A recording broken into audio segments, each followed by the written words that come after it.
So we actually have to do something because the enemy will win and they will destroy property. They will destroy responsibility and they will drive us back into another dark age like they did the last one. Wokeism, then, is this a crime against the informational commons? Because that seems to be wanting to do the opposite, is make clearly defined terms ambiguous. We only have two choices if we want to preserve participatory government, and that is we either have to fix the problem of truth or we have to remove people incapable of it from the voting pool. Do we go straight to the rule of law and coercion to try to protect that? Because that seems like it might be at odds with the freedom of speech. Do we need freedom of speech? Oh, we need freedom of truthful and moral speech. Unlike the conservatives who had hope that the left would learn. You did with communism, right? Those people learned. But that hope turned out to be false hope. How important is the rule of universally individualized private property to the science of human cooperation? Yeah, great question.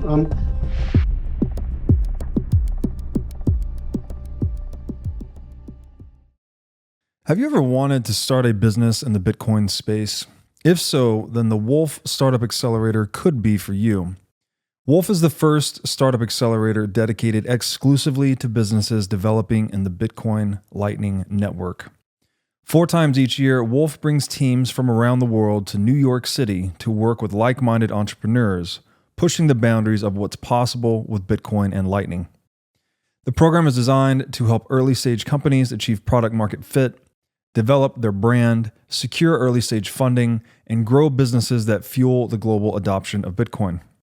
Go to wolfnyc.com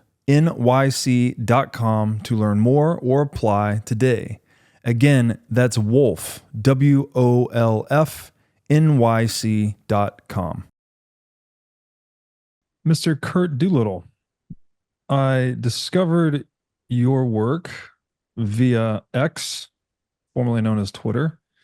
This was a tweet that you put out on May 14th, 2024. And it was a very interesting tweet. You're basically saying that the 10 commandments from Abrahamic ideology are not an original idea, actually, that they are the culmination of a long, multi-century sequence of imitation. And that what I guess most people would think that, maybe those things were like a novel concept that emerged in biblical times. But to your point, there's a lot of history behind that contributed to the development of the moral and ethical precepts that are contained in the 10 Commandments. So I wanted to ask, and then you lay out a nice history, which we'll get into. So I just wanted to dig into this a bit with you. As I was mentioning to you offline, one of the themes we continually come back to on the show is this idea of the defining feature of humans being that we run very sophisticated, I guess you could say cognitive and or moral software, right? We have this cognitive software, for a more broad term, that is different than animals, right? We see this in our use of language, our sophisticated use of tools, our ability to accumulate knowledge over time. The fact that we're at the top of the food chain, even though we're not necessarily the strongest animal by a long shot.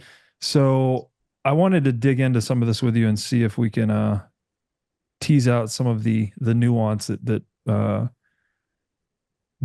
adheres to these things. So the first thing I wanted to ask you, is there anything you wanted to say before we get started? I just want to say, I love your show and I love coming on a show like yours because we can actually address a problem at some level of depth, where some of the talking point nonsense of the news has worked its way into the talking point nonsense of our community.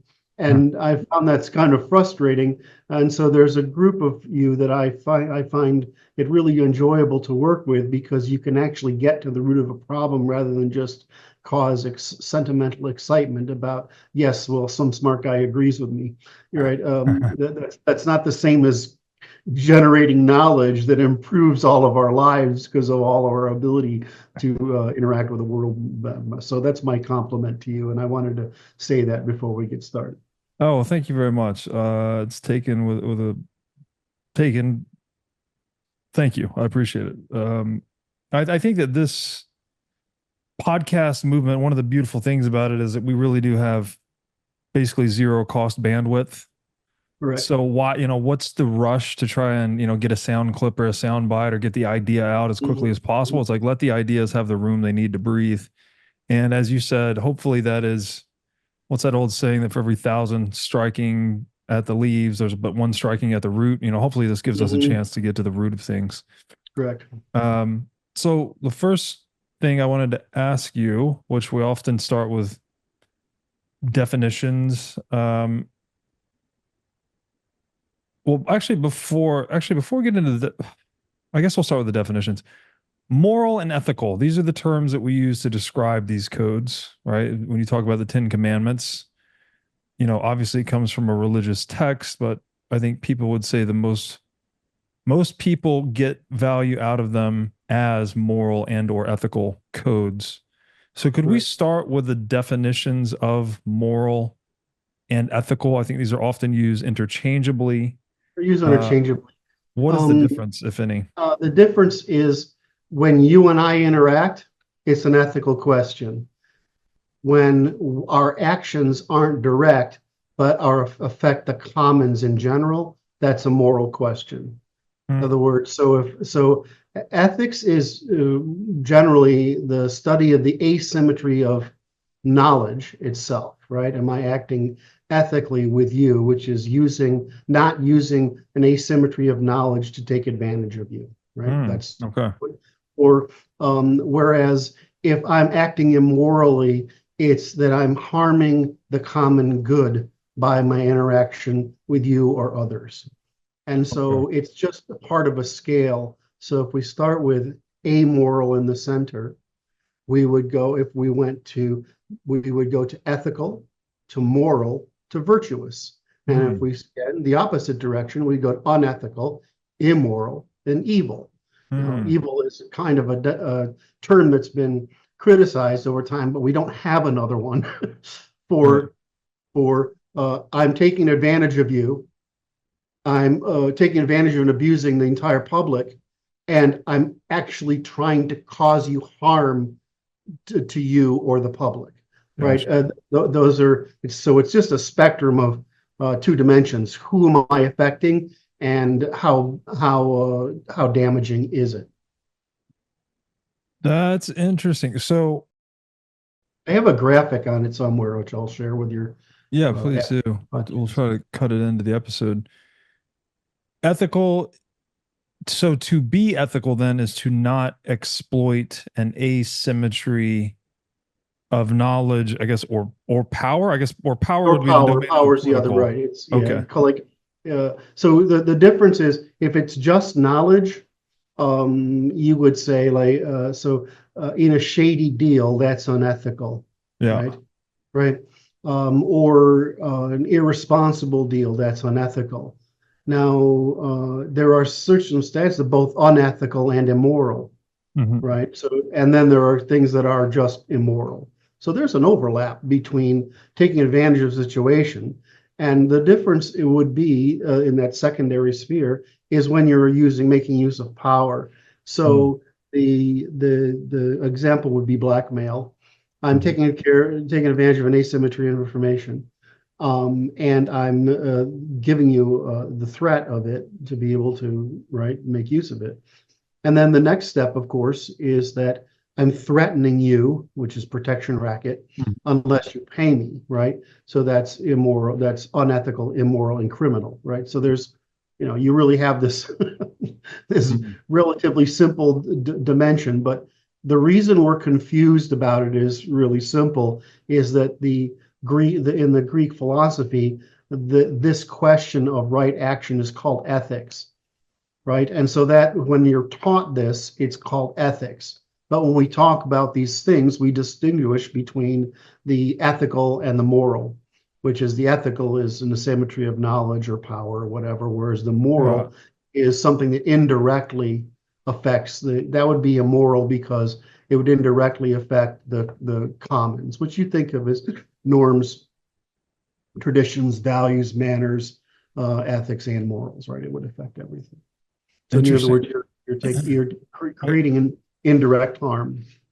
I guess there's a bit of a blurry line between the moral and the ethical, right? Because the example that came to mind was pollution. If you're dumping pollution, let's say in something traditionally conceived to be the commons, right?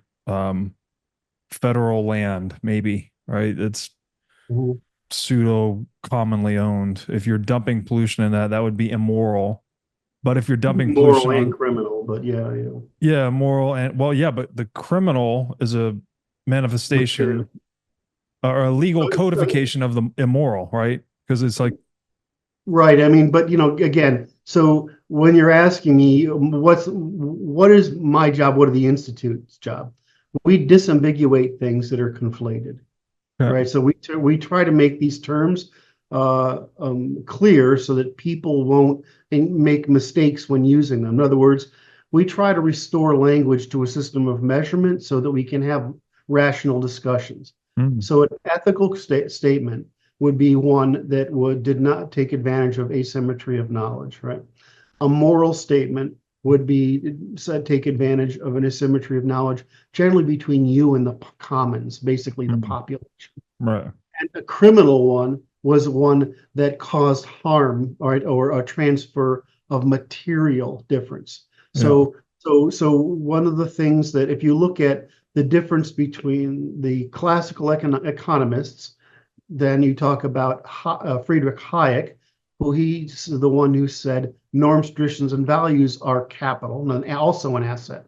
They're just like rivers and roads and buildings are an asset.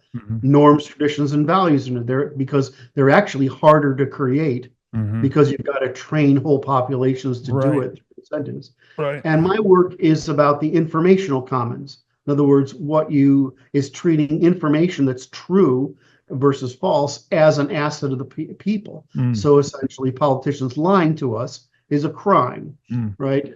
So in Hayek's world, damaging the commons, the behavioral commons is a crime, and in traditional economics, damaging the material commons is a crime. And so in that spectrum, you get the material, the informal institutional, and the informal and formal informational. And so that's the spectrum of capital, or I call capital in toto, that humans depend upon. And so you can cause unethical, immoral, criminal, and evil behavior across that spectrum. And you're correct. We tend to codify morals in crime, but we only codify a small subset of them, and it's usually what you're going to bring up. I'm quite sure, which is property-related crimes. We don't extend property to either Hayekian property, which would be informal, and we don't extend it to what I consider capital, which is information itself. And so, and I can explain why that happened, but it's because it's a hard problem. But we did do that in the past, and we're in a situation today where we've industrialized the capacity to create through government immoral crimes, right? In other words, we can mass produce criminality against the commons through the things like immigration, and we can mass produce crimes of information by by propaganda and false promise. So what's happened in our law, because our law is common law, and because democracy is kind of a resistance against common law, we've developed this tendency to rapidly expand criminality in the non-material spaces as thoroughly as we've constrained it in the material spaces. And so our job, or my job as the Institute's job, is to expand the law and to create legal criteria sufficient for expansion of the law to cover these Hayekian and Doolittleian capital, so to speak, social capital and informational capital. That's what my work tries to do. I mean, essentially to save us from liars, cheaters, and stealers who've used the rapid expansion of our abilities under the post-industrial era to basically lie, cheat, steal, rob, destroy, undermine war against people through informal means by ignoring the fact that capital is in fact what we depend upon just as much, if not more so, than the material capital. Because I'm almost done my rant here. Material capital can be reconstructed, but it's relatively easy. If you bomb Germany, the Germans will reconstruct it and build it back up again, just like the Japanese. But how do you build up German ethics and morality and culture? How do you build American ethics? How do you build Anglo-American ethics and culture? Germanic ethics are some of the most profound things that have ever had, from the English down to the Germans, one of the most profound thing that's happened since the evolution of the Greeks. And yet we don't protect that asset, despite the fact that our condition is dependent upon that asset. That's great. Okay, so was it too much? No, I appreciate that. So before I go further, then, is language then part of the informational commons, language itself? Correct. Hence your mission to disambiguate conflated terms, right? You're cleaning up the informational commons. Mm-hmm. Wokeism, then, is this a crime against the informational commons? Because that seems to be wanting to do the opposite, is make clearly defined terms ambiguous. Right, and it's a long tradition, and it's actually a long tradition go back to early Semitic thought, but it's a long tradition. You'll find that this is a technology that was evolved by what we consider the left thousands of years ago for exactly this purpose. And so I like your tattoo. I just saw that. That's great. Thank you. I just saw that. My only one. And so this is a specific strategy, and they're very good at it. It goes under the category of undermining. So yeah, exactly. That's what I'm trying to prevent. And wokeness is technically organized crime. Wow. Fascinating. How does this square with the freedom of speech? Because I hear what you're saying, like we do need, well, clearly defined terms and good social consensus on definitions so we can have rational discourse and not degenerate into violence. However, if you also don't want to respond to speech with violence. There needs to be this element of proportionality. So in preserving the informational commons, how, do we go straight to the rule of law and coercion to try to protect that? Because that seems like it might be at odds with the freedom of speech. Well, freedom of speech is this is a great question, by the way. It's an incredibly it sounds simple, but it's actually an incredibly sophisticated question with an interesting and sophisticated answer. First is that do we need freedom of speech? Do we need freedom of truthful and moral speech? Mm-hmm. Right. And so the problem in the past is our ancestors discussed it, right? The founders discussed it, and they discussed it. There was no debate over the right to bear arms, mm-hmm. but freedom of speech was contentious down to the last moment. Mm-hmm. And it was a very optimistic view of man to allow, but if they had to put that in there as freedom of speech, because it presumed the Enlightenment belief that reason would win. Mm. But we've seen that reason doesn't win, science doesn't win, because there's a significant portion of the population, it's probably cognitively feminine in origin, that wants a believable falsehood, a comforting, believable falsehood, over an uncomfortable and truth that requires us to modify our behavior, behavior ourselves and our expectations of the world around us. So yeah, I mean, the problem is if that statement is correct, then we only have two choices if we want to preserve participatory government, and that is we either have to fix the problem of truth, right? And truthful moral speech, or we have to remove people incapable of it from the voting pool. And then, so that then you become a different problem, which is if you have to remove people who are capable of being influenced from the voting pool, what are you left with? Now, the statistics are what they are, but roughly speaking, about 15% of people actually have cognitive agency. In other words, it's a small percentage. So you're back to democracy being a Greek thing, which is you have to demonstrate competency in multiple aspects of life before you can participate in government, because demonstrated competency is the only evidence we have of your ability to apply reason, knowledge, and experience. So my view is I think Jefferson was right, and if we educate enough of the population and we put enough structures in place to ensure they're not improperly educated, then they will have free will, freedom of choice, freedom of reason, and as such they can get in participatory government. One of the things that our Constitution does pretty effectively is it lays out essentially a substantial part of the science of cooperation, which historically has been called natural law, and they put quite a bit of it in there.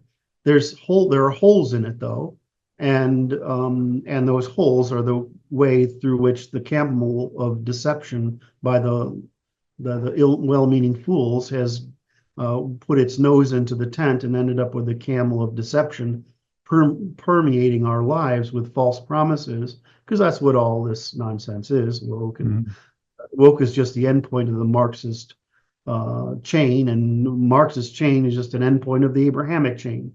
And the Abrahamic chain is just the endpoint of what happens if you institutionalize the female means of warfare, which is undermining social construction into a political system. So you get the feminine means of sedition and warfare, the institutionalized into the Abrahamic tradition, which is institutionalized and reformed in the scientific period as the Marxist sequence.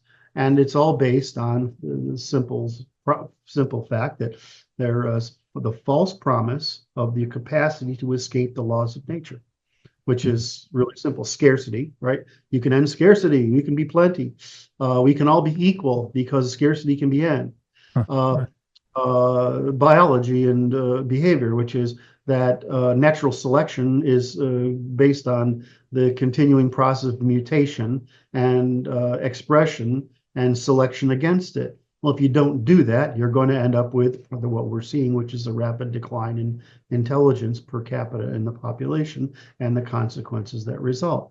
If you don't understand human behavior, if you don't follow the laws of human behavior, which is that that humans of necessity must be somewhat selfish, but cooperation is just in your self-interest. It's profoundly in your self-interest, which is why even sociopaths rarely express sociopathy, because they've just discovered that getting along with people and cooperating ethically and morally is simply to your damned advantage, right? It just makes life so much easier for you, that's why only like people who are broken sociopaths who have some trauma in their childhood actually express sociopathy now negatively. Well, otherwise, we'd run out of CEOs of Fortune 400 companies if we got rid of sociopathy. But they figure out that it's just the best way to do things. So if you get into evolutionary, then the next set of laws is behavioral, is evolutionary, which is that, hey, it's really easy to see what happens, the distribution of humans as we evolved out of Africa, in Africa and out of Africa. It's toward neoteny, which is retention of childhood behavior, which, like dogs versus wolves, it basically gives you the long-term behavioral plasticity like children have, or basically all small animals have, and the tendency to resist aggression and be able and just cooperate on a friendly terms. And in exchange for that, we get a decrease in dominance expression, a decrease in aggression, the ability to cooperate better. We have longer learning adapting. We don't stop learning. I mean, adapt mentally evolving until the age of 25 when every other animal's done by 4, right? And we have a huge capacity on top of that. So we have this amazing capacity to keep plasticity available to us so we can keep learning, which will lead to the fundamental question I think you're asking. And then we actually live longer. So if you look at the races, it's just a hierarchy of the Africans to the South Eurasians to the Europeans to the 4 major races. There's more of them, but the East Asians, and we all have higher neoteny, longer lives, and longer plasticity than each of the previous generations. Mostly that's continuing. That hasn't ameliorated, leveled out, is largely because climate. It's very hard when you live in a harsh climate like the cold or the rivers or rice farming for that matter. You can't. People who are problematic, who are conflict producing, who are not too overly dominance expressing, they get filtered out over time. And so you can't live in Northern Europe during the Ice Age in close proximity with people and be a dick. I mean, you just can't. You get killed. And so we have everybody's known the cold thing forever, but the neoteny thing is now science, and I can go into the painful detail on that if anybody ever wants me to. No, could you define it though? Because I'm actually not familiar with this term, neoteny. I think you gave the cursory definition earlier, but I'd love to hear just a clear, explicit definition. It's the tendency of an organism to select for retention of childhood traits. In other words, European noses, big round head. Look at a Chinese Han head. Is it like Northern Europeans? I mean, you're a big guy. How tall are you? I'm big, yeah, 6'4".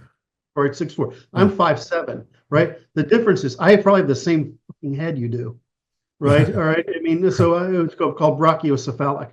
And so you want a big head, right? But don't want it. But the problem is brains are 11 times as expensive as muscles. And so you've got to be able to support them. That's not easy, right? So that is a long progress. But what you get out of that is all the stuff that you and I both know, which is you get the capacity for first non-aggression, and you get developmental time. In other words, you're not maturing at 4 years old, and then your sexual reproduction kicks in, which is where dominance expression comes from. Mm-hmm. Instead, you're going up into 12, 13, 14, 15, 16, right? Before you get a lot of I mean, I love that, right? The feeling you have when you're 19 and a guy, your body stays fit no matter what. You feel like you can do anything, right? You fall down, you don't break things, right? I mean, it's just a wonderful feeling, right? Which, unfortunately, some of us end up being 25 or 26, and we try to do the same thing, and we end up being with an injury. Let me ask you this then. So, I mean, can I just close there? Oh, yeah, so please. The issue, so we can go back to neoteny, but I don't want to forget what we're talking about, which is those are the laws of nature: scarcity, genetics, natural selection, human behavior, and evolutionary consequence. That's the spectrum. Underneath that's just the language we use to describe it. So anyway, let's go. Now that I've closed that loop, we can go into more neoteny if you want. Otherwise, I'd get lost. This September 5th through 9th, 2024, join me on the Pacific coast of Mexico for our first ever men's retreat, which we are calling The Art of Alpha. In a cooperative training environment at a world-class retreat center, we will be having daily meditations, movement practices, yoga, cold plunging, infrared sauna, lymphatic drainage, massage, heart rate variability training, gut health lectures, all while enjoying an anti-inflammatory diet, free of allergens, and designed for optimal full body health. The retreat center is a gorgeous biohacker's paradise located right on the ocean. You can think of this place as a nervous system reset facility. At the Art of Alpha, we are seeking men who wish to cultivate freedom, wisdom, sovereignty, physical fitness, truth, and love in themselves and in those who look up to them. If you've always felt motivated to push yourself to new limits, to discover the best version of yourself, but you've struggled to find the right community to immerse yourself in, then the Art of Alpha is for you. You will be training alongside a group of men who have been individually selected for their outstanding self-discipline, virtue, and work ethic. To apply to join the first ever Art of Alpha event, go to breedloveevents.com. And yes, I did say you will have to apply, as we're striving to gather a select group of men for this experience. Again, that's breedloveevents.com to apply to join us for the Art of Alpha on the Pacific coast of Mexico, September 5th through 9th, 2024. In Bitcoin, we often dream about the idea of forming citadels, which are independent, self-sovereign communities that have their own energy, food, and water resources. Today, that dream is becoming a reality at the farm at Okefenokee. The farm is a 705-acre regenerative agriculture community located at the Florida-Georgia line near Folkston, Georgia. The farm is known as the healthiest place on earth, and it includes orchards, organic standing gardens, regenerative animal pastures, berry fields, and much, much more. Today, the farm features 25 custom-built cabins and has plans to construct 225 more in the years ahead. The farm has its own food, energy, and water sources and is completely off-grid. So if you're looking to join a Citadel community comprised of sovereign individuals, then go to okefarm.com today to learn more about membership. Make sure to tell them that I sent you for a $21,000 discount on custom cabin pricing. Again, that's okefarm.com to learn more about joining this revolutionary regenerative agriculture community.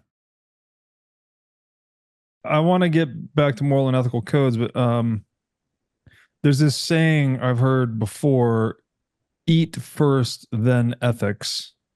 And that sounds like perhaps something what you're describing in a way that, and you asked too, like where ethics come from. I mean, my current view is, and correct me where I'm wrong, but that it, I don't know. It's kind of a chicken and the egg problem. We figure out ethics and cooperation, which gives us the division of labor, the economic division of labor. Then we start to accumulate some capital. With the accumulation of capital comes more leisure. With more leisure comes more philosophizing. With more philosophizing comes more ethicality. And there's a feedback loop, right? That we figure out, the don't kill, don't steal. If we universalize these ethics, then we actually increase productivity, capital accumulation, standard of living. So our ethics, the question would be, are ethics emergent from capital accumulation to some extent? And if not, where do these moral and ethical codes emerge from? Okay, so let's start with, it starts from instinct, right? Starts from physics first, then it goes to instinct, right? And so in physics, we just have a natural problem of what does the universe consist of? Why is it exist and persist? Mm-hmm. Because persistence requires cooperation between increasing amounts of energy, right, which stabilize in mass. So whenever two bits of the quantum background decide to spin in opposite directions so they can create polarity, they can now work together as a stable relation. And from that, you get protoparticles, particles, elements, molecules, and whatever.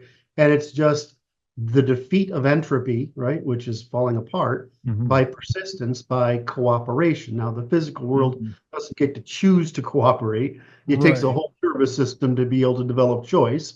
But in essence, this principle is constant, which is persistence through the discovery of means of cooperation. We don't think of ourselves as cooperating, but the cells start out relatively uniform, and they radically specialize based on a couple of relatively complex, but in the results, simple principles. And they all specialize into creating cells that cooperate, right, together to produce an organism that makes the cell more likely to survive and reproduce than it would if it didn't cooperate with other cells. Well, it's the same thing with life forms, right? I mean, the sex evolves because it's computationally more more evolutionarily rapid than asexual reproduction. Asexual reproduction requires mutation. Sexual reproduction can use recombination. And so if you have selection on top of recombination, now you've got an even better chance of evolution. So that's why evolution's accelerated so quickly after we developed those capacities. Well, the same thing happens between intersexual reproduction and human cooperation. So if you're simple animals, you tend to be around your own for mating reasons and whatever. And if you're a little more sophisticated, you might choose between staying together in a herd capacity or dissipating into a predator capacity. And there's a range between that. Well, for humans, we were kind of vulnerable up there in trees. And when we got down, we developed, we could run, to travel on the ground. We eventually developed persistence hunting, which means that we don't actually have to fight animals. We just chase them with sticks and spears until they can't breathe anymore, and they die of they drop of heat exhaustion, and we stick them. So I always think it's funny, we see these heroic guys fighting mammoths with spears, and the answer is the mammoth falls over fucking dead, all on its own, thank you very much. And we just walk over, finish it off, and carve it up. So persistence running is how we got that. And the value of persistence running is that it frees up these. Right? So now you can hold tools and weapons and do things. And if you look at the structure of our brain, how much of it is devoted to these things? Right. It's profound. So we get this incredible ability to do those things. Now, what happens next is that, well, geez, to do that persistence hunting thing, you got to be able to work together. And so you have to develop communication, you have to develop coordination, you have to develop interdependency. And so when we have feelings, that we have these intuitions and feelings, like I've been betrayed and I want to practice altruistic punishment. In other words, I want to correct you. And conversely, we have the sensibility to intuit that I don't want to provoke altruistic punishment, right? Punishment for the benefit of the group. But once you have that, then what we call moral and ethical and virtuous behaviors, as well as unethical, immoral, and evil behaviors. Criminality is an institutional thing, so I try to keep that out of the biological thing. So these are just all these things are statements. Is how far away are we cooperating? Am I cooperating with just our band, with the bands around us, with our tribe, with our nation, across nations? So it's the rate. So what's increasing over time is the same principle at its larger scales. Now the problem is you're born in this little animal who is incredibly selfish and has to be taught these things, which is not terribly difficult.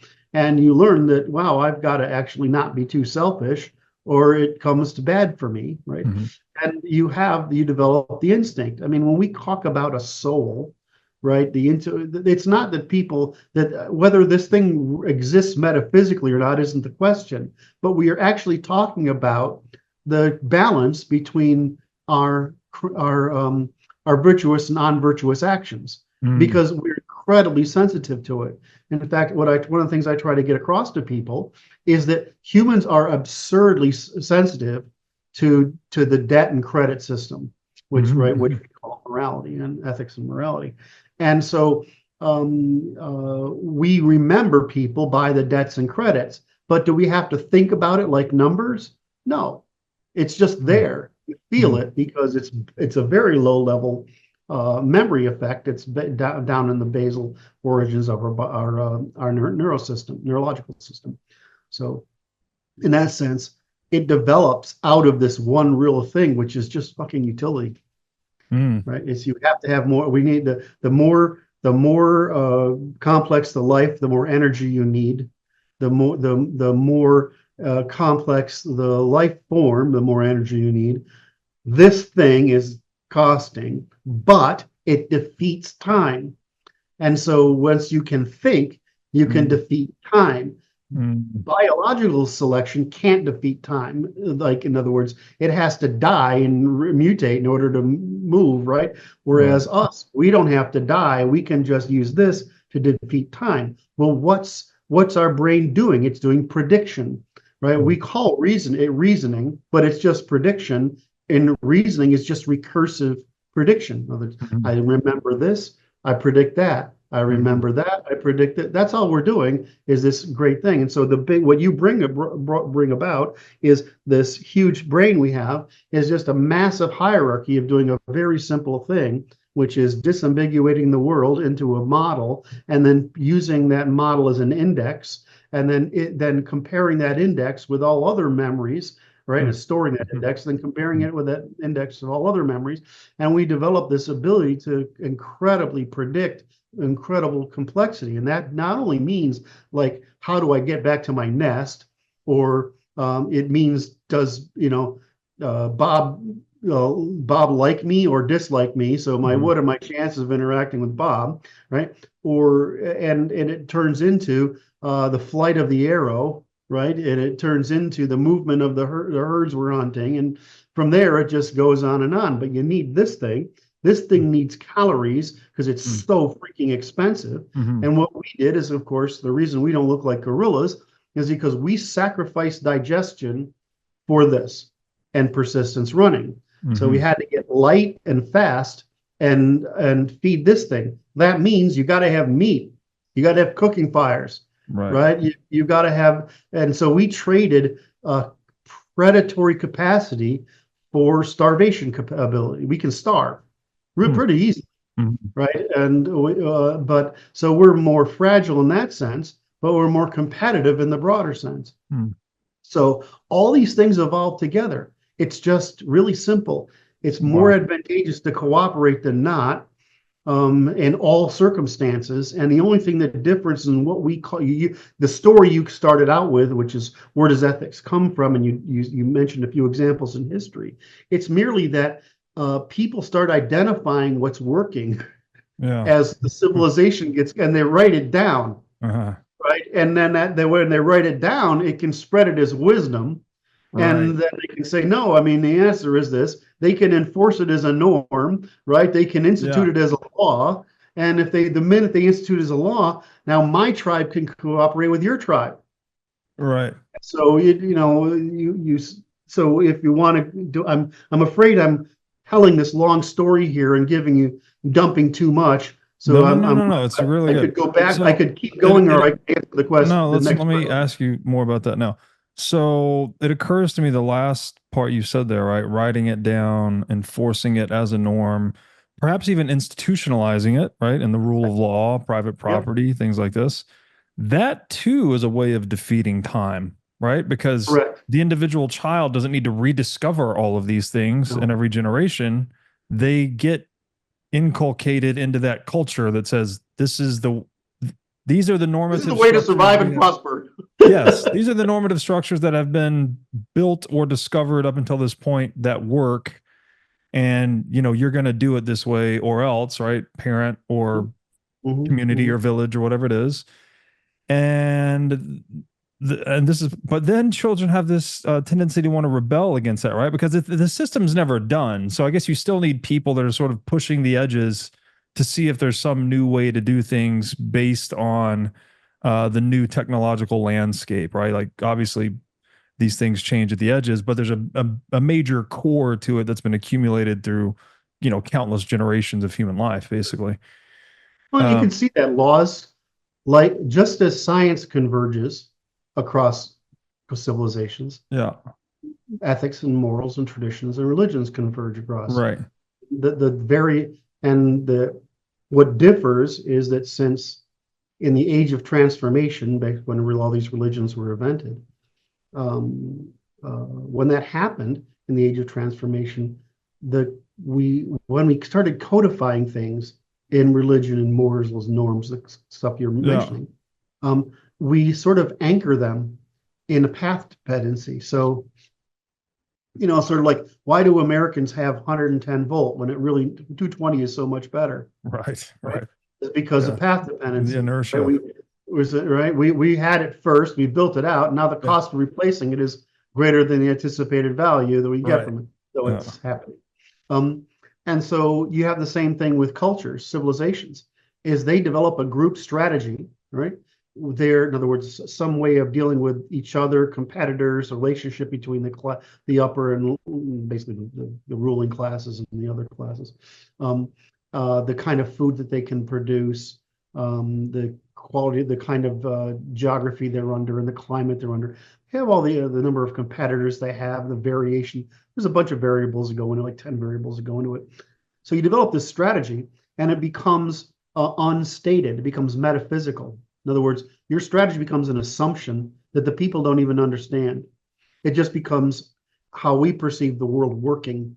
And that's your sort of metaphysical value judgments. I don't like the term, but that's the term in the literature for those things that we presume about the universe or the world or others as being true, right? And we don't even know or can't articulate them. But those things are dependent upon our group strategy.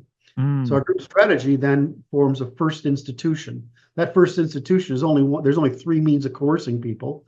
So that first concept is either the violence of the state, or right, it's the submission of religion, or it's the contractualism of what we would call contract or law. Right? There's only three ways of organizing, of coercing people at scale. And so whatever one you develop first in that age of transformation, whereas the aristocratic state, China, the priestly persuasive caste, which is much cheaper, by the way, in the Middle East, or the hardest one of all, which the Europeans developed uniquely, is the contractualism, which we're out there on the steppe, and in order for your clan and mine to go out and work together with these herds on the steppe, we've got to agree to a bunch of things, which is we protect each other, we insure each other, we insure each other's herds. And the second thing is if we're both warriors, I would probably be you much better example. If we're both warriors on this game, it costs a lot to get us horse, bronze, and wheel to do that. And so it takes a whole, so it's basically a venture capital system. And so we invent this civilization we call democracy, which is really just a voluntary contract. We invent this out of the steppe, and then those guys are so successful, they conquer everything from Spain to India and all the way to the border of China, and they create the Indo-European Revolution, and then they expand into all over the place and down into Persia and over into Europe, and they create the great catastrophe of the old world, which is the first major clash of civilizations, which is the European and the Persian clash against the old world that's got its entrenched metaphysical system, its entrenched hierarchy, path dependency of institutions, and we destroy them. I mean, Egypt never recovers. The rest of them come back more slowly. But what does happen is that Greece and Persia, and then Greece and Rome and Persia, become the dominant powers in that region. Why? Because it's a more advanced technology. So Greeks bring about, so that while the Middle East is producing during this time of recovery, when everybody's trying to recover from the Indo-European expansion, that's where all religions come from, because trade's being restored, right? So now we have to build a way of working together. And so the cheapest form of institution isn't the state, right? And that's a material construct. But for you Europeans, we produce the most expensive institution, which is contractualism, because we all got to fucking agree to it, right? I mean, we've got to agree to it. We got to form a military culture because of it. And so we've created this thing of you're no authority of you over me, or me over you, or him over either of us. That's what creates it. Whereas in the state, you have a clear authority, and you have the supernatural world, the religion, you have another clear authority, which is whatever bullshit they come up that they say gods do, right? And so you get up with this conflict of civilizations going on, and then the next big crisis is the Greeks invent money. which is fascinating because, and there's a great book on this, and my friend Rudyard is trying to popularize this right now because I think he thinks it's not well understood enough, which is that once you invent money, your and my personal relationship with debt becomes anonymous. In other words, it's not that you're waiting for me to deliver fish in exchange for your whatever. It's a universal credit system. Right, it's a universal credit system, and all of a sudden it's impersonal. Yeah. And so this impersonality, just like the Industrial Revolution's impersonality, leads to a way of religious fervor, which is a way to try to organize people toward some sort of moral caretaking. And just like the Marxist was, another counter reaction to the Industrial Revolution, which they considered depersonalizing, which is to try to remake the Abrahamic religion, this time in pseudoscientific terms instead of supernatural terms, in order to restore what they felt was the alienation that results from the depersonalization of the expansion of economies. But eventually we figure out how to handle depersonalization. We're at the end point of that right now. We're at the end point of them destroying our civilization of trust in order to create, in order to make it easier for those who can't compete in it to actually obtain power. All right. On the invention of money, doesn't that also lower the cost of accounting, where you don't need to track individual debts owed? You can just, it's just a matter of holding the token, right? And then further, I would say the invention of money eventually leads to double entry bookkeeping, which further makes the accounting more intricate and interconnected. Aren't all these things contributing to the scaling of human cooperation as well? We just didn't get there yet. Okay. You asked me to state what the first principles were, and I was stating causality, and you're a smart guy, so you say, wait a minute, but doesn't that causality end up with this? And I'm like, yeah, exactly. So all of it's just so the point you just illustrated, and the point we should make, is that these are problems of scale, right? I started out with saying, when you say morality and ethics, what are you talking about? You're talking about the rule, the science of cooperation. In other words, we reduce it to rules, but it's actually just empirically discovered by trial and error. What is it that causes people to want to kill us or cooperate with us, right? And it's just don't violate these rules. And when the rules are unclear, let's make up some clear rules so that the even stuff at the margin doesn't happen, right? And so we evolve these laws over time as complexity increases, right? And so, like I said earlier, the problem today is that our laws haven't evolved to equally suppress the new kinds of crime that are available through indirection, which is mostly moral, instead of the traditional property crimes. So this crisis is bringing about the need for a reformation in our understanding of what means ethics, morality, and law, so that we cannot be in the situation we're in today. And despite the fact that the whole feminine, Abrahamic, Marxist sequence exists to prevent us from what's required to bring about that cooperation at all scales, and it's called responsibility. And so the entire premise of the left is consumption in the absence of responsibility, and the entire premise of the right, which is the masculine, is the capacity to rule capital, right? Have decision power over capital, which is sovereignty, and in exchange for demonstrating responsibility to one another, right? You've been responsible for capital, therefore we can trust you with it.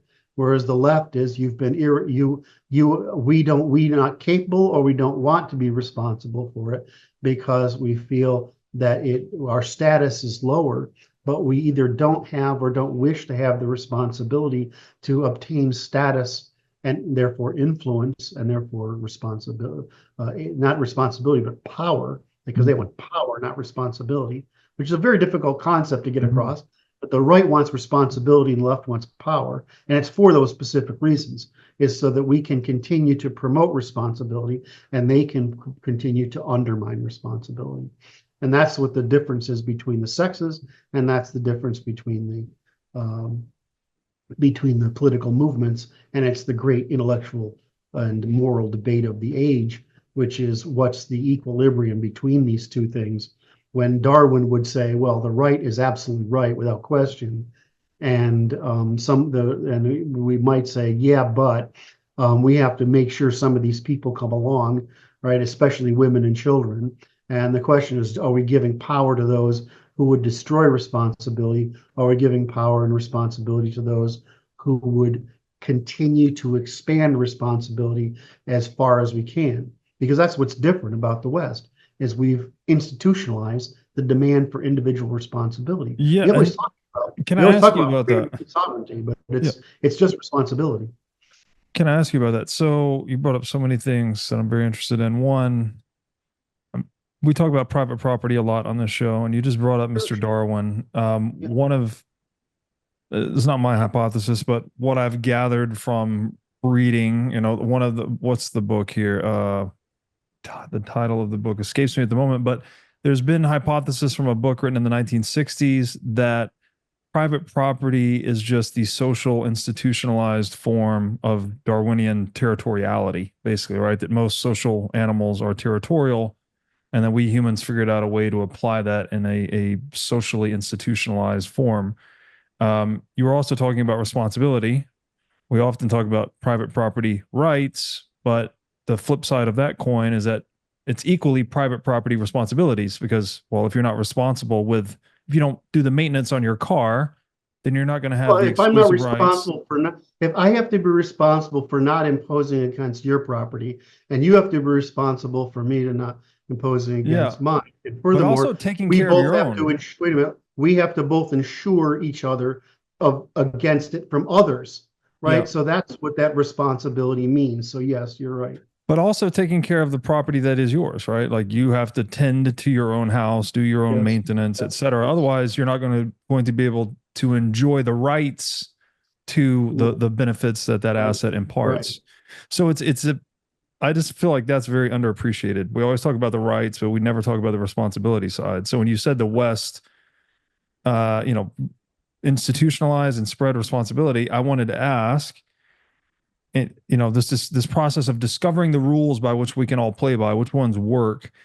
How important is the rule of universally individualized private property to the science of human cooperation, as you describe it? Yeah, great question.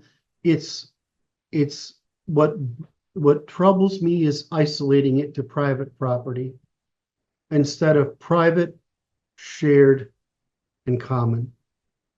In other words, if you go to shared private property alone, that's going to prevent interpersonal conflicts, right? That's the purpose of property, is a system of measurement, right? The question is, what is the extent of property?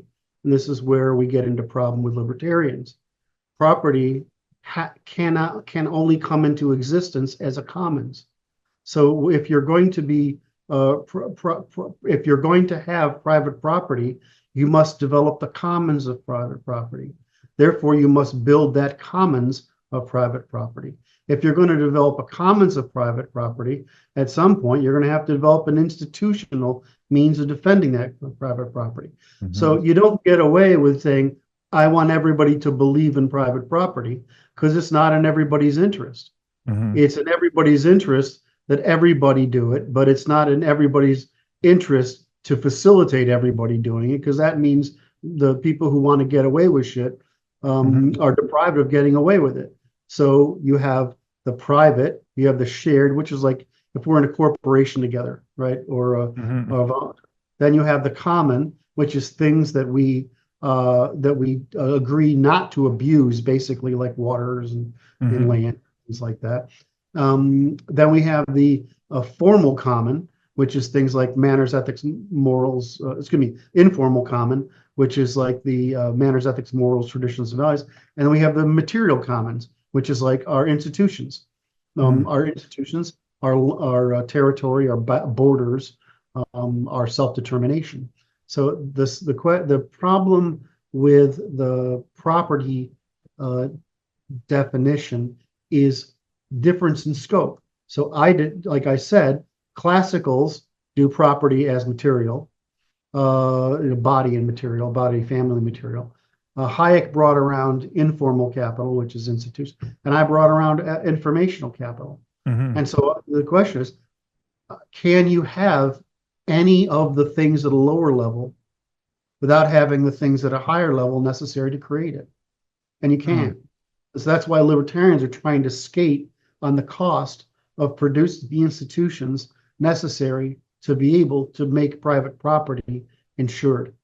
Because it's the problem with insuring private property is it only can exist if you can put off all comers. So what is the scale necessary to put off all comers? It's usually something really big, like a tribe, leadership, an army, and a state. And usually it's a federation of states or an empire. That's what it takes to insure private property. So the question then is, can you articulate that property across the spectrum such that there are no rents collected against it? In other words, can you prohibit corruption and rent seeking across it? So the problem to me is twofold. We have to understand that property is any demonstrated interest, right? One of the interests that humans can have. Mm-hmm. And the second is that you have to insure it you have to produce enough insurance to actually make it possible to have it insured. Because it's only when that confidence happens across that spectrum that the trust necessary for economic velocity that you brought up with money, mm-hmm. right? And I brought up with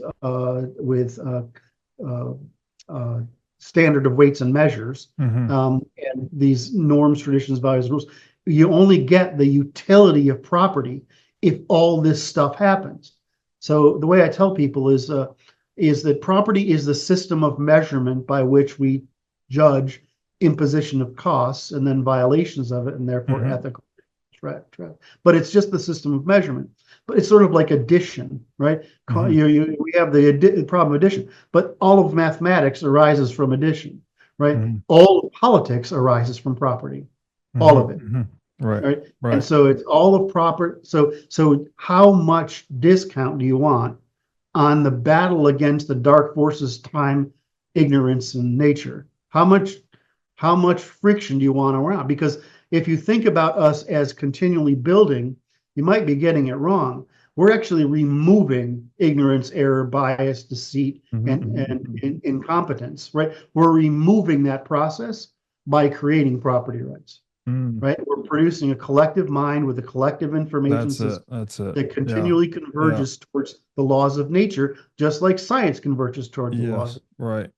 Yeah, the collective mind really strikes a chord because it's only through private property rights that you get a pricing system, right? Correct. Which is like the economic telecommunications network that then unifies human action towards the problems the most people want solved, basically, which Hayek would say properly allocating capital, right, to its highest and best use, something like that. What is the role of, I guess, I don't know where you stand on Bitcoin, but let's just say assuming Bitcoin is a form of property that's very difficult to violate or seize. Mm-hmm. It's not inflatable, for instance, so you can't violate the private property of savers by printing Bitcoin. It's also trivial to custody in a way that makes it very difficult to seize if you put it in a multi-sig solution. So assuming that's true, what impact would that have on the need for institutions such as the state, which preserve private property today? Well, it's sort of it's one of those things. Let me, how do I start? It's a great question. Thank you. It still has no material. There's no enforcement capacity. So the problem is you've got basically, here's a way to think of it this way. So the invention of money made it really easy to carry around a large amounts of volume without requiring a goddamn caravan. Right. I mean, high economic density is incredible. So, but the way to think about money is a store of time. And so all assets are stores of time, or they wouldn't be assets. Yeah. Because, Right. and so money is a store of time, but the great thing about it is a universally commensurable store of time. Yeah. And it even compensates for our intersubjective difference in the value of time. Yeah. Right, by prices create an objective rather than intersubjective value of time. Right. So this creates a standard of weight and measure. So measure is really good. So I see Bitcoin as, again, removing frictions. I mean, my basic reason for promoting Bitcoin is the banking system is almost unnecessary. Right?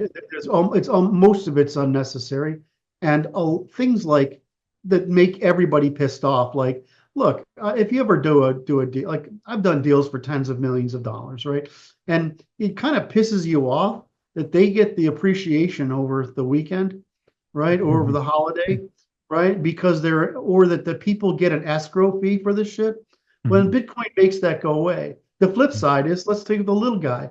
The debanking or the banklessness or it really frustrates the heck out of me, because you look at these little people who, like, they give away X amount of their check because they simply don't have any free capital, and so that they give away this thing for the check cashing service, right? So they give that away. So this cost this burden on people is ridiculous. Now, I would even say that there's no reason under fiat currency there's any reason for consumer interest on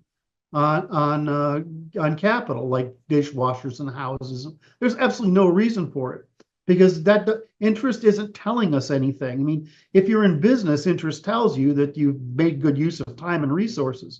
But when gets to the consumer, who's actually the end point of this thing, it doesn't tell us anything. So there's no informational value in it, and there's no reason for it. I mean, it's at the level of consumer borrowing, all borrowing is actuarial, is statistical. The only way it varies from statistical is so that you can cause poor people to pay for cheaper rates for wealthier people. And that's exactly what so it's a negative force redistribution.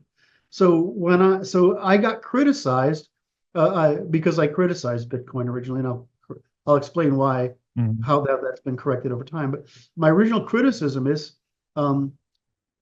it combines a share, right, in the Bitcoin network. So it's a share with token money, which is that money a money substitute that can be used anywhere within the network, but not outside of it. So I'm like, so my problem was calling it money, right? Now, realize that what my job is. My job is disambiguation, right, in order to prevent it. So I get jumped on for this. I'm like, no, I have two criticisms. One is calling it money instead of a money substitute. And which, sure, great. There are a million kinds of money substitutes. I'm not sure why we care. Money proper has got to be money. I mean, hard money, right? I mean, commodity money and then hard money. That's what you get, right? Silver and gold and precious metals and things like that. So the second thing was that I said, look, I'm afraid we're doing off-book R&D for the state, which is that they're just going to, because this is what I would do if I was the government. All right, I'm like, I'm a bastard, so I'm going to assume they're going to be bastards.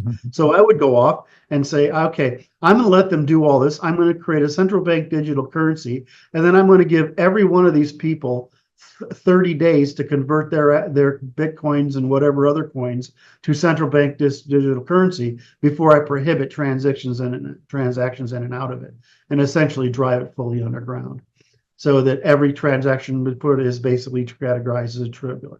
That's what I was worried about. What I loved, which completely reversed it, was Trump's coming out and say, no effing CDBC specifically, because we're not giving these people I don't trust and who've certainly demonstrated to me, Trump, that they're not trustworthy. I am not giving them control over the American people. That's never going to happen. What we'll do instead is we'll legitimize Bitcoin by buying it and raising its price, right? Which will legitimize it. And I'm like, okay, the minute that happens, the whole game is over. Yeah. And so the question was, I view it as a lark that this happened, because the whole direction was central bank digital currencies that would going to crush then these means that we have it. And the minute that happens, then you're back to dilutions, right? But if we've got it Bitcoin, it maintains non-dilutable, at least for the foreseeable future, the government gets the advantage of a gold substitute, right, which is Bitcoin, and the people get the advantage of that, but they still have the ability to print fiat money for, basically making use of the debt capacity of the USA to maintain economic velocity. So my opinion on Bitcoin is finally, and I viewed it as very non-deterministically. If that's the whole reason I would vote for Trump just to make that happen, right? I mean, to make that happen, because the whole social media, the whole social credit, and having the government get a hold of the money in your pocket, it's terrifying. Yeah. Forget multivitamins and other supplements. Animal organs are the most nutrient-dense foods on the planet. You can get 100 times more nutrients from organs than you can from muscle meats. But the problem with eating organs is that they are difficult to find in stores, they are difficult to prepare, and even when they are prepared well, they often don't taste great. Thankfully, Heart and Soil Supplements has made consuming organ meats so much easier by providing powderized organs in capsule form. Organ meats include everything your body needs to thrive: vitamins, minerals, peptides, proteins, and growth factors. This is why organ meats were the most prized foods for our ancestors. Fortunately for us, Heart and Soil makes these treasured foods easily accessible. So go to heartandsoil.co today and use discount code BREEDLOVE to get started on your journey to optimal health and vitality. Again, that's heartandsoil.co, discount code BREEDLOVE. Let's jump back to your tweet here, which really inspired this conversation in the first place. I'm just going to jump. It's a long tweet. We'll put this in the show notes, but I wanted to read a few pieces of it just to give people a sense of the flavor of what it is. So the top line, you write, "The Ten Commandments are an Abrahamic ideology imitated from a long regional history and not an original composition. The Ten Commandments traditionally found in the Hebrew Bible, Exodus 21:17 and Deuteronomy 5:4 through 21, are a set of moral and ethical principles that have significantly influenced Western legal and moral systems. Their historical production and antecedents can be traced back to various ancient Near Eastern traditions." Then you go through a list of these traditions. I'll just read one here at random. The Semitic Syria again, the Ugaritic text, 1400 to 1200 BCE. These texts from the ancient city of Ugarit, modern Ras Shamah in Syria, contain legal and religious stipulations that mirror some aspects of the Ten Commandments, particularly in their moral and ethical directives. Then at the end of the tweet, you write, "The long march of the basic laws of property. Ergo, by the time of the 500s BC, there had been 1200 to 1300 years of development by others, but leave it up to the Jewish tradition to claim they created what they had only imitated. The Torah is an imitation of the Greek and Roman law, the Hebrew Bible an imitation of the Greek epic cycle, and the Christian Bible an imitation of the epic cycle with Jesus as an anti-hero replacing the heroism of Alexander."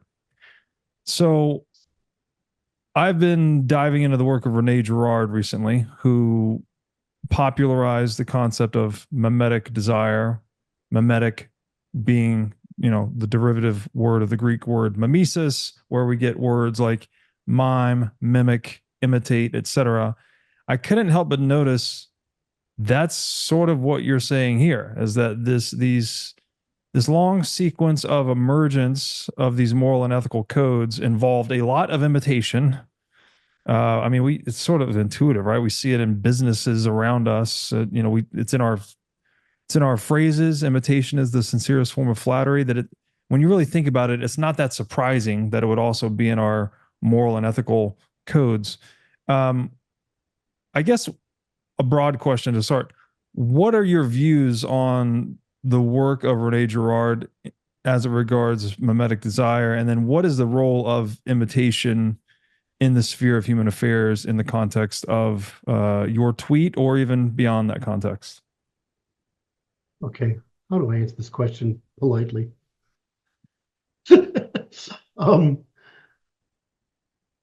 First, there are two traditions, the literary tradition in philosophy and the empirical tradition. So Plato versus Aristotle.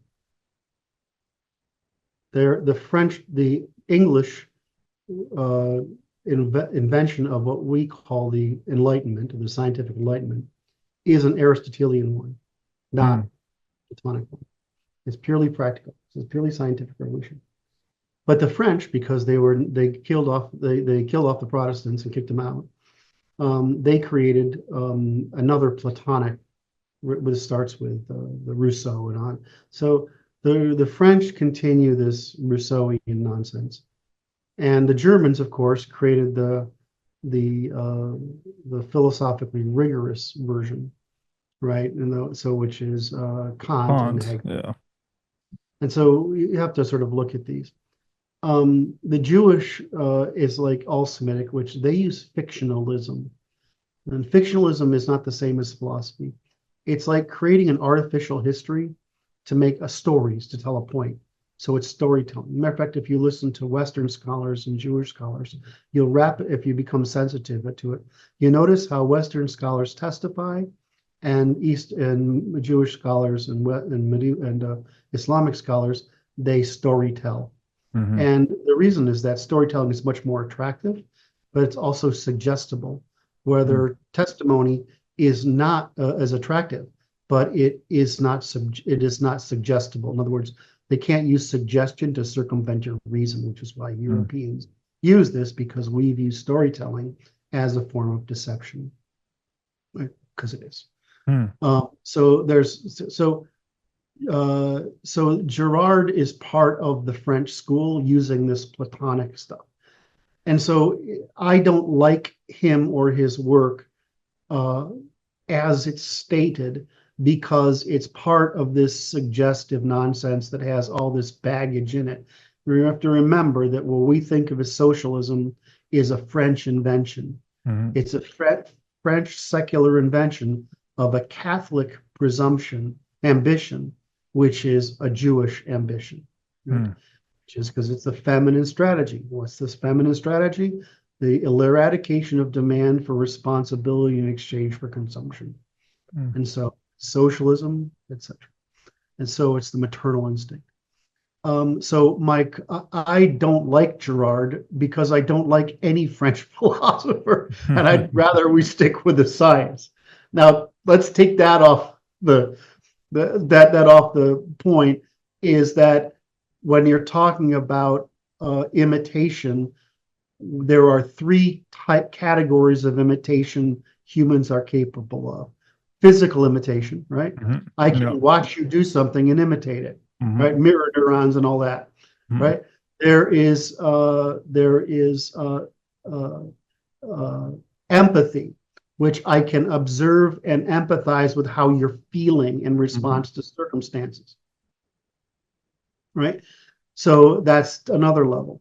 And so in order to develop what we call consciousness, we needed that, right? Because consciousness is actually trying to emerge when we think of it.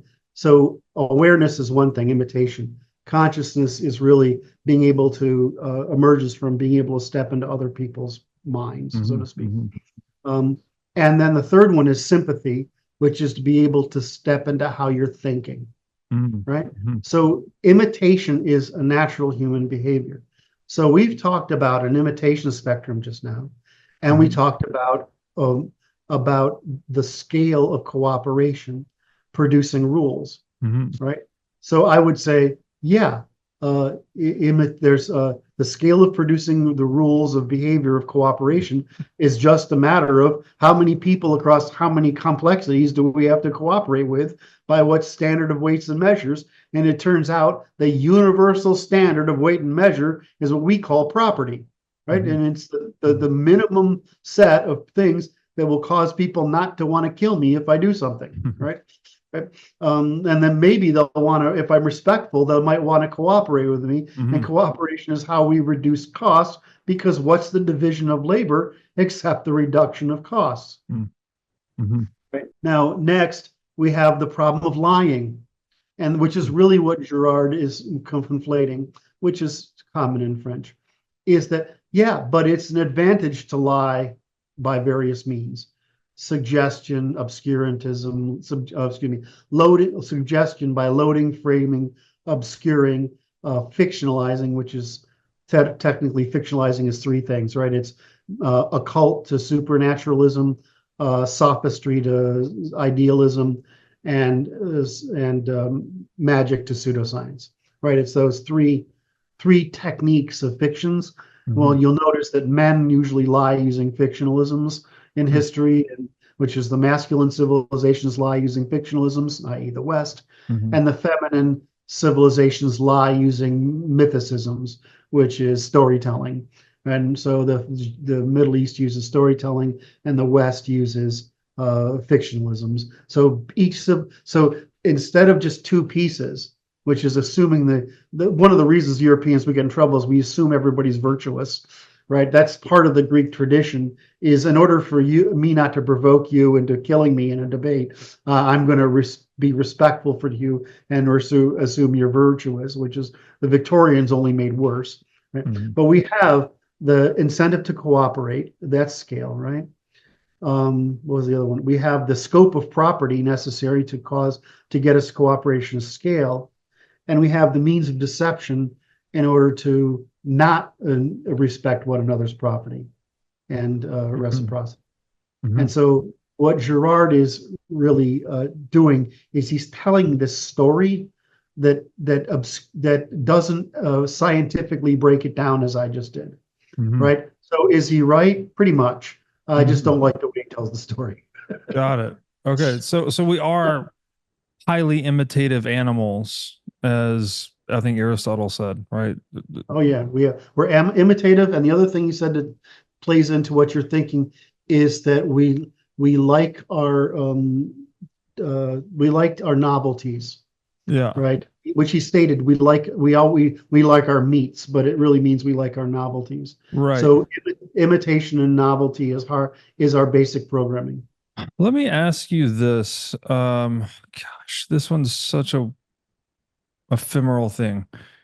I hear you, right? I hear you on the storytelling is kind of like a means for deception, right? But then there's also maybe the flip side of that is that storytelling gives us a way to compress data. Correct. Right. Correct. So there is a benefit to fictionalism, if that's the right term. I'm not sure. Right. So you have to reach somebody by analogy first. Right. Before you clarify. Exactly. And the question is, right. Are you clarifying once you create the analogy? Right, or are you using an analogy for the purpose of destruction? So you're not clarifying, but you're obscuring. Right. Okay. Which one you do? And here's, I want to. By the way, can I compliment you? Please. That's a very sophisticated set of questions with great insight. I've been thinking about this for a long time, talking about it with a lot of smart people like yourself. And yeah, I have a lot of unanswered questions. But I want to take it back to private property, which is a theme that we really adhere to on this show. And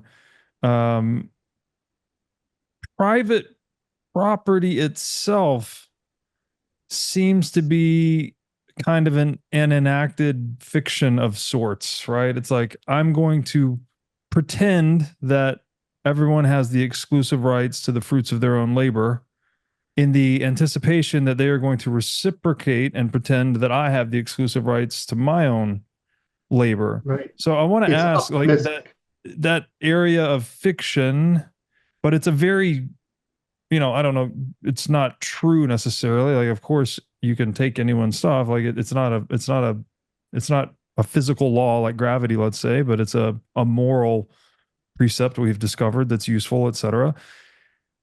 I want to ask you about, I guess, hopefully not overly complicating this, but it seems like private property is also very intricately bound with the notion of justice. Like if justice is just people getting what they deserve or not getting what they don't deserve. Private property seems to essentially be people keeping what they earn and not receiving what they didn't earn, right? So it's like it's very symmetrical with justice in that respect. So is there some room, I guess, what, just in your worldview, how does private property as an enacted fiction, yet something that's potentially just and useful and productive, how do you look at those two things and bring them together? Did we create private property? Or did we observe it?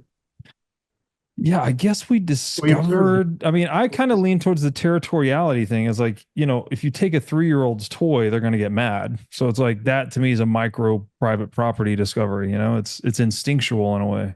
Correct. And it actually arises out of protecting the body first, but the abstraction is protecting the nest.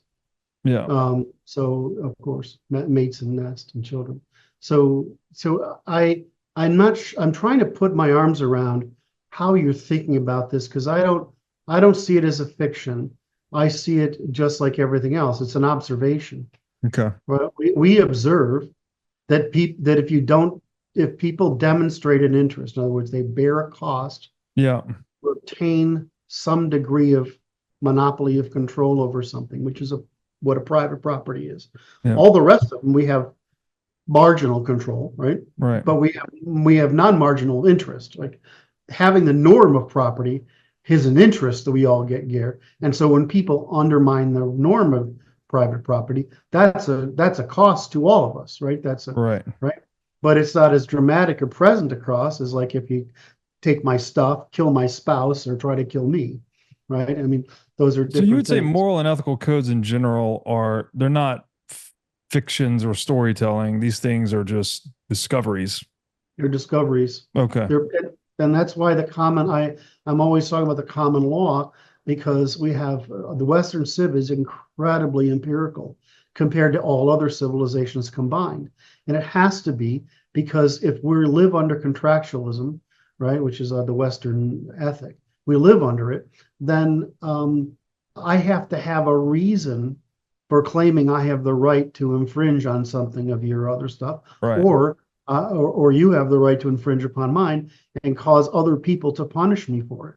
Mm-hmm. And so it's just observed behavior. That's why I say what is the natural law was a good philosophical journey that ended up in basically the economist's work and my work, which is look, it's just empirical. The common law is a means by which we adversarially compete, and in doing so, expand tort, which is basically property. Tort means trespass, which goes to your thing of territory. So this thing is my territory. So the history of the common law is just the discovery of various means by which we can trespass, right, impose costs on the demonstrated interest territory of others. And so it's a purely empirical process. I mean, do we get it wrong sometimes? Yeah, right. Do we go sideways sometimes? Yeah. But there's a subtle question that emerges from your line of thinking here. And so yeah, it's just an empirical process. Natural law is an empirical process of discovery. Property when you think of property as a name, we've invented a name to describe the thing that we're observing, but it's not like it's artificial, right? I mean, people violently react against imposition, and so it impedes. So it's the science of cooperation. So it's like you're discovering maybe the hardwiring of social organisms in a way that we have to be territorial to survive. It's physics. Yeah. It's just physics. Yeah. If I expend energy to obtain an asset that's necessary for my survival, flourishing, reproduction, and etc., then if I do that with other people doing the same, it's just a hell of an advantage compared to people who are always raiding each other. Got it. Right? Justice, then, could you linger on the philosophical notion of justice and its relationship, if any, to private property? Well, no, Socrates is notorious for demonstrating nobody knows what justice means. They use the term all the time and they don't know what it means. Yeah. Justice would fall under the moral intuition of not only property but proportionality. Mm-hmm. Right, and so this is I'm surprised how bad the quality of discourse is around this subject. But it's really just people expect if they're going to pay into a normative system, right? Pay with behavior in a normative system, that there is some proportionality that comes out of it. In other words, we're paying, the Western man is paying into the system right now that's actually trying to kill him off. And so we're becoming agitated at the fact that it's no longer proportional. That's the technical explanation of it, right? So people feel the need for proportionality. So the difference between a lot of us is, what does proportionality consist of? Does it consist of equality?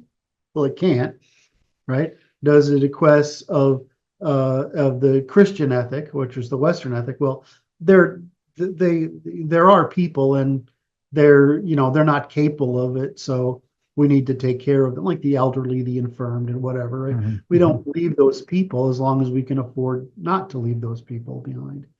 But then there are people who are lazy, or they're broken. Right? Broken is probably the next step up, where they're broken, and there's a good 1% of the population that's unfixable at all times. Right? We just bear the cost of their existence. I have a great story about this at some point. And then there's the people who are lazy, right? They're just getting along with what they can do by acting dependent and getting the resources out of them. And so you have this spectrum of saying, what am I going to tolerate? Well, you tolerate what you can afford to tolerate. That's what you do. And right now, we're losing we had a 25-year period in the post-war period where we had moved whole classes off the farm into agency. And then they had the false promise, both from that period, both from the Industrial Revolution, from the progressive era's promise that the Industrial Revolution had brought the end of scarcity, then to the post-war period where there was a lot of scarcity because the only place left standing was America. And so we had this great period that ended around 1970.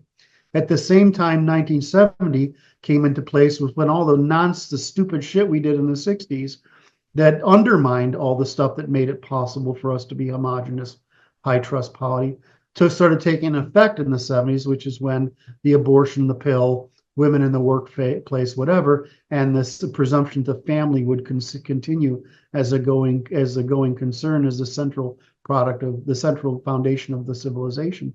We assumed all that, and it's taken this long for the left and those nitwits to destroy enough of our civilization that we now feel the need to retaliate against that destruction, because we see that it's not that unlike the conservatives of the 50s and 60s and 50s and 60s, or 40s, 50s and 60s, who had hope that the left would learn, right? They did, and you did with communism, right? Those people learned, but that hope turned out to be false hope, and that it's taken from about the late 1970s, early 1980s to the present for conservatives to give up hope, which means they actually have to do something.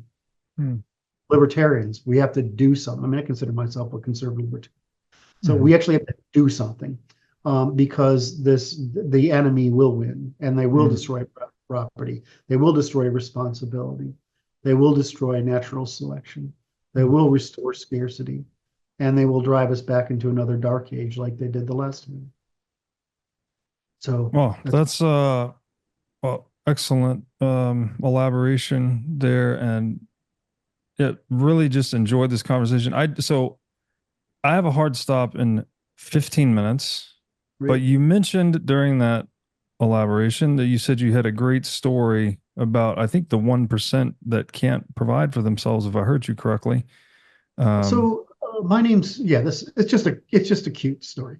So my name's Doolittle, right? Which is it's from it's Anglicization of a place in Normandy, which Okay. is not too far. Which is it's a little port town near Cherbourg in Normandy, right? Right. And so so it's not too far from Mont Saint Michel, which is one of the logos we use for the organization, my organization. And so they're from there. So they're part of the Norman conquest, right? They come over to the Norman conquest, and and you take a French name, Doolittle, right? And you put it through, you end up with Doolittle, and it's 5,000 conversion, right? But because my family's very old and it's well documented, right? Specifically because it's Norman, it's well documented.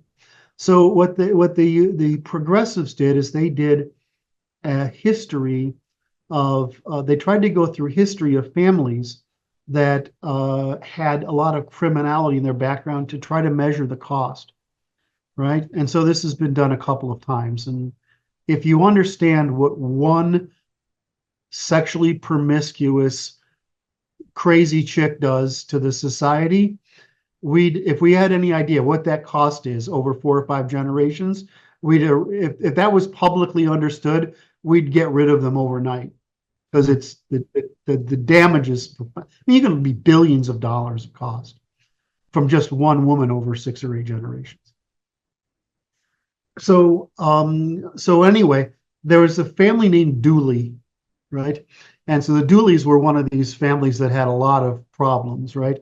And so they created the spiral diagram of what happened and every generation in this circle. In other words, it's a way to do a timeline, except as an expanding circle. As they did the Dooley family for the cost of their dysgenia over time, how much criminality exposed from them, and how little non-criminality exposed from them. Anyway, this book was about to be published, and the Dooley family sued, and so they put the Doolittle name on it. And I'm like, great, you're gonna disparage a name of lesser aristocracy is significant in the founding of the country, and you're going to associate it with these lowlifes that spam reproduction out into the world that does nothing except cause harm and expense. And so I thought it's just an interesting thing how the eugenics movement and the attempt to treat the gene pool as common property was undermined by the overexpansion of it in Germany, and secondly by the post-war Jewish activism against it. And most of post-war Jewish activism can probably be seen as a lens through which to prevent all aspects of the natural eugenics of Western civilization. Because, for starting around 1100, we were hanging 1% of the population in every generation through what we call genetic pacification. Today we call it genetic pacification. By 700, in what's today the Holland, we had invoked bipartite manorialism, which means you couldn't get access to land, meaning reproduce, get married and reproduce, unless you demonstrated you were capable of it first. And so we had been crushing the population of lower classes to the point where we out of necessity, we produced downward migration of the genetic middle class all across Europe. So by the time late Middle Ages, they've crushed the middle class, the lower classes in Northern Europe, and at the same time they've brought around literacy and made it available to this expanded middle class. And then America comes online a couple centuries later and pulls half of Germany over here because they're actually genetically middle class, and they come over and develop farms and create prosperity all over the place.